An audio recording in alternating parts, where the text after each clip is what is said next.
আমাদের আমাদের পুরো শুটিংয়ে আসলে আমরা এত মজা করে শুটিং করছি, আমার মনে হয় যে যারা পুরো সিনেমাটা দেখবে ওরা একটা হোলসাম একটা এক্সপিরিয়েন্স নিয়ে বেরোবে, তখন মনে হয় সবারই এই যে প্রশ্নগুলো ক্লিয়ার হবে।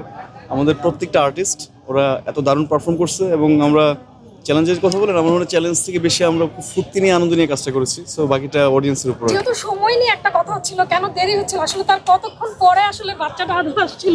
সেটা দেখার জন্য সিনেমা হলে যেতে হবে। কিন্তু সবাই এক কথা বলে যে রাজ রাজ করছে বা আরো করবে, আসলে কি আপনি রাজ এটা মনে করেন?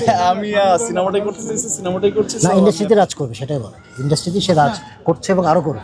সেটা আপনারা দোয়া রাখবেন, বাকিটা তো পরের বিষয়। নেক্সট আমরা সাইন কিছু শুনেছি, যদি বলা যায়। সেটা আমি যাদের সাথে কমিটেড, আমার মনে হয় ওদের সাথে যেহেতু আমার একটা এগ্রিমেন্ট আছে, সো প্রোডাকশন হাউস থেকে ওরা ডিক্লেয়ার করবে এরপরের প্ল্যানগুলো কি হয়, সো অর্ডারলি সবাই জানে। সেটা কি পরবর্তী ঈদের জন্য?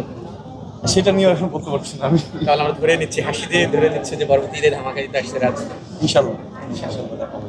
Thank you very much.